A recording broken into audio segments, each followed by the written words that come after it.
নমস্কার বন্ধুরা, moms kitchen blog থেকে সবাইকে স্বাগত। বন্ধুরা, অনেক দিন তো আপনাদের অনেক কিছু রেসিপি উপহার দিলাম, কিন্তু আজকে বাটা মাছের রেসিপি উপহার দেব। বাটা মাছ নিয়ে এসছে দাদা, সেই বাটা মাছগুলো কিভাবে কাটবো আপনাদের সাথে শেয়ার করব। বাহ, দেখতে বলো তুমি। হ্যাঁ দেখি, টাটকা তো নিয়ে এসছে, কাটি ভালো করে যত্ন করে। এই দিয়েই রেসিপি বানাবো, পাতলা পাতলা বাটা মাছের ঝোল। ধরে ধরে ভালো করে গুছিয়ে কেটে নিই, তারপর আবার আপনাদের সাথে ফিরে আসবো। মাছের আঁশ ছড়ে নিতে লাগে, আস্তে আস্তে আঁশ ছড়ে নিয়ে তারপরে এই ফুলকোটা ফেলে দিয়ে এর ভিতরে যে পটকাটা আছে ওই পটকাটা আস্তে করে কেটে বের করে দিতে লাগে। মাছই বসছে কত।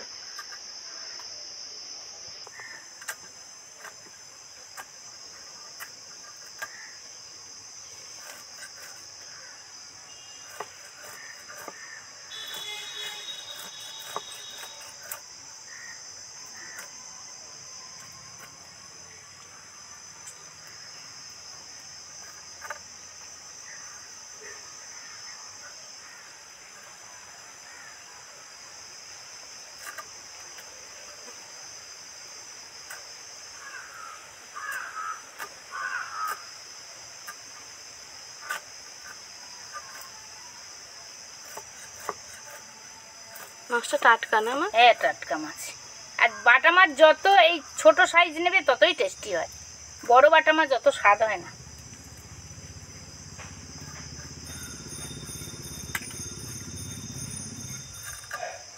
মাছগুলো সব কেটে ভালো করে গুছিয়ে ধুয়ে নেব, তারপর আবার আপনাদের সাথে ফিরে আসবো।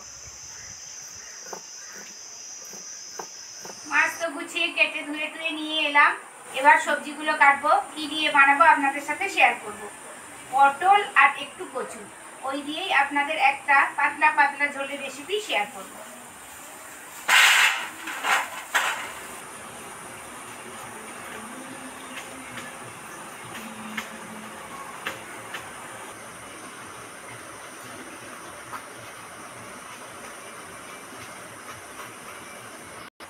ঠিক এইভাবে ঝিঙের মতো মানে বাঁকিয়ে কেটে নেব।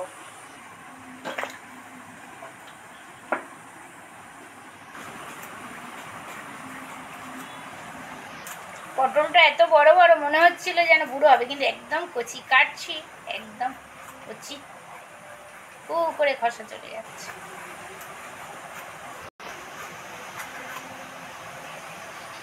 একদম কচি।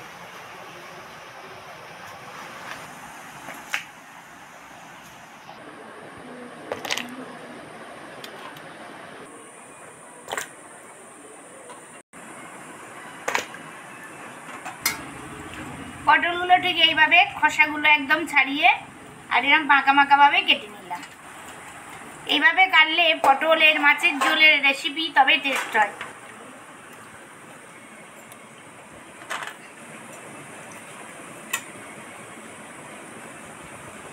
পটল তো কেটে নিলাম, এবার ওর সাথে একটা লাল আলু যোগ করব। লাল আলু দিলে মানে ঝোলের আলাদা স্বাদ এসে যায়। লাল আলুটা এইভাবে চেঁচে চেঁচে কেটে নেব।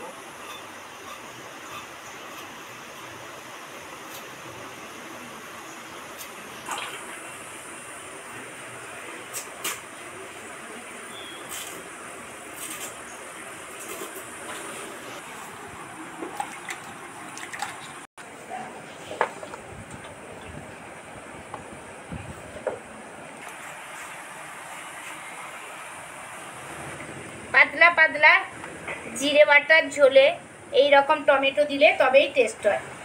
বাটা মাছের ঝোলের আলু ঠিক এইভাবে কেটে নেব।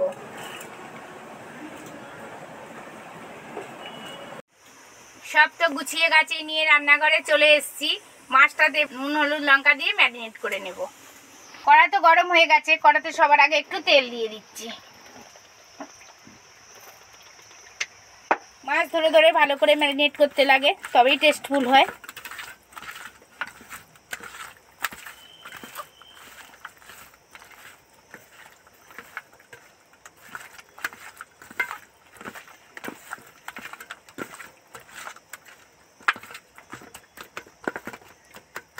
সবই তো ভালো করে ম্যারিনেট করে নিলাম। এবার কড়া গরম হয়ে গেছে, কড়ার তেলের মধ্যে একটু হলুদ গুঁড়ো দিয়ে দেব। তেলের মধ্যে একটু হলুদ গুঁড়ো দিয়ে দিলাম। হলুদ গুঁড়ো দিলে আর মাছ ঠেকড়া ঠেকড়ি করবে না, সেই জন্যেই হলুদ গুঁড়ো দিয়ে চারিদিকে কড়ার গায়ে মিশিয়ে দিচ্ছি।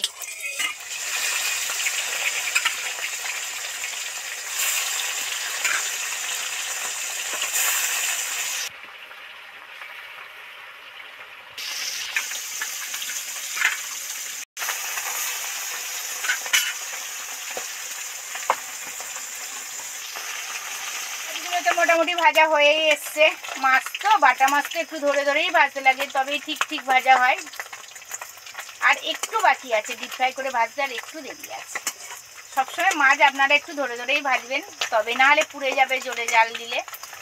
ওই জন্য আস্তে আস্তে জাল দিয়ে ভাজতে লাগে। দেখুন মাছগুলো কেমন করকরে মরমরে করে একদম ডিপ ফ্রাই করে ভেজে নিয়েছি। এইভাবে মাছগুলো ভাজলে তবেই কোনো রেসিপি টেস্ট হয়। মাছগুলো তো ভাজা হয়েই গেছে, এবার তেল ছেঁকে উঠিয়ে নিচ্ছি।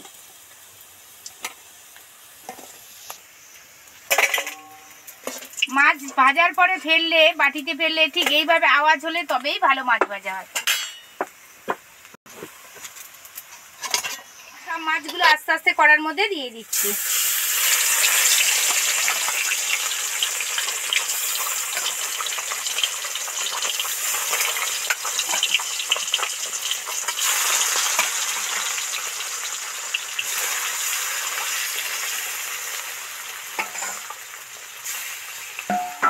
এবার আস্তে আস্তে ডিপ ফ্রাই করে ভাজতে থাকবো।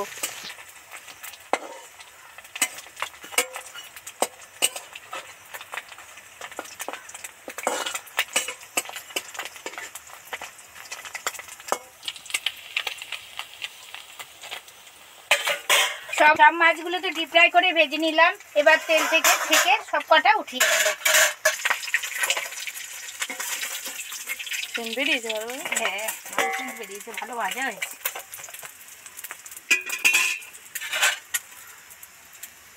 সব মাছগুলো তো ধরে ধরে সুন্দর করে ভেজে নিলাম। এবার ওই তেলের মধ্যে সবজিগুলো কিভাবে দিই দেখতে থাকুন। এই মাছ ভাজার তেলে পটল কটা দিয়ে দিচ্ছি।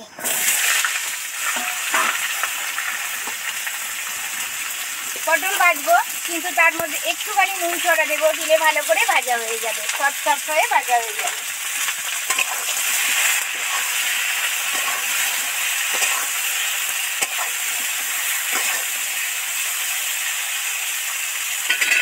পটল ভাজার জন্য 2 মিনিট 3 মিনিট ঢাকা দিয়ে দেব।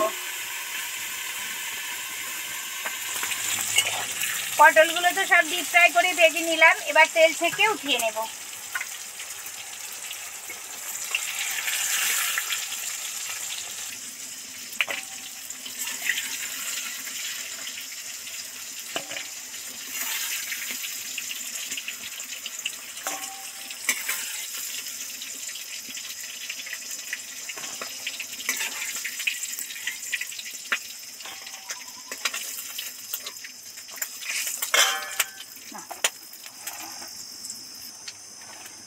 এবার তেলের মধ্যে একটা তেজপাতা, একটা শুকনো লঙ্কা টুকরো দিয়ে দিলাম।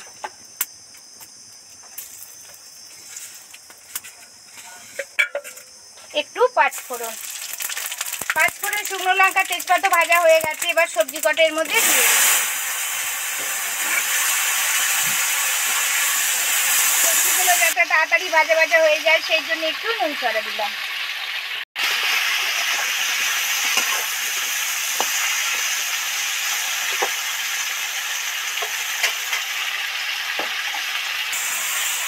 আলুগুলো তো সব ডিপ ফ্রাই করে ভাজা হয়ে গেল। এবার এর মধ্যে মশলাগুলো দিয়ে দেব।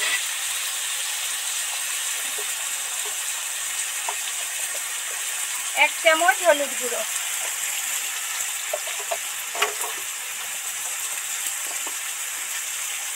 1 চামচ লঙ্কা গুঁড়ো, 2 চামচের মতো জিরে ধনে মরিচ গুঁড়ো,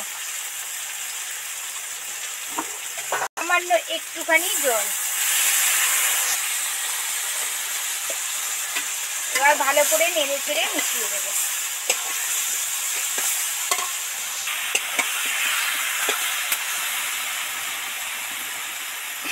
মশলাগুলো তো সব ভাজা ভাজা হয়ে গেছে, তেল ছেড়ে গেছে। এবার জল দিয়ে দেবো। একটু পাতলা পাতলা ঝোল হবে, সেই জন্য একটু বেশি পরিমাণেই জল দিচ্ছি।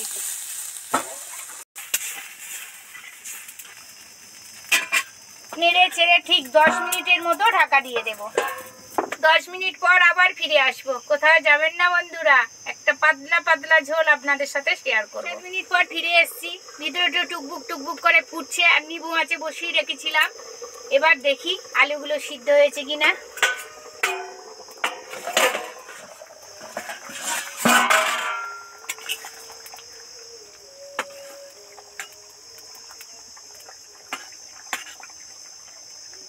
আলুগুলো তো সিদ্ধ হয়ে গেছে।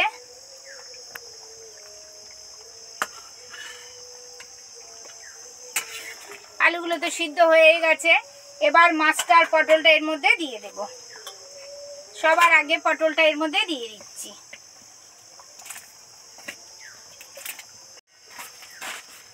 পটল দিয়েছে 2-4 মিনিট টকবক টকবক করে ফোটালাম। এবার এই ভাজা মাছটা এর মধ্যে দিয়ে দেব।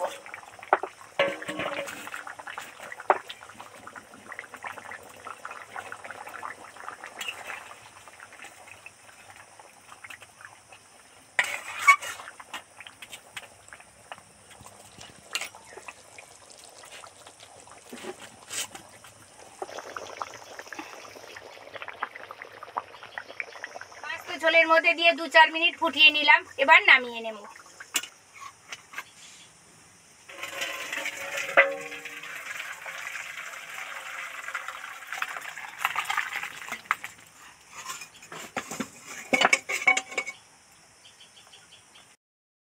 গ্রীষ্মের দুপুরবেলা আপনাদের সাথে তো পাতলা পাতলা একটা ঝোলের রেসিপি উপহার দিলাম। দেখা হচ্ছে পরের ভিডিওতে আরো কোনো এক নতুন রেসিপি নিয়ে আপনাদের সামনে উপস্থিত হব। ভালো থাকবেন, সুস্থ থাকবেন, সাবধানে থাকবেন আর আমার চ্যানেলকে সাবস্ক্রাইব করে আমার পাশে থাকবেন। আর যারা নতুন বন্ধু আছেন আমার চ্যানেলে সাবস্ক্রাইব ও শেয়ার করে আমার পাশে থাকবেন। ভালো থাকবেন, সুস্থ থাকবেন, সাবধানে থাকবেন। নমস্কার, ধন্যবাদ।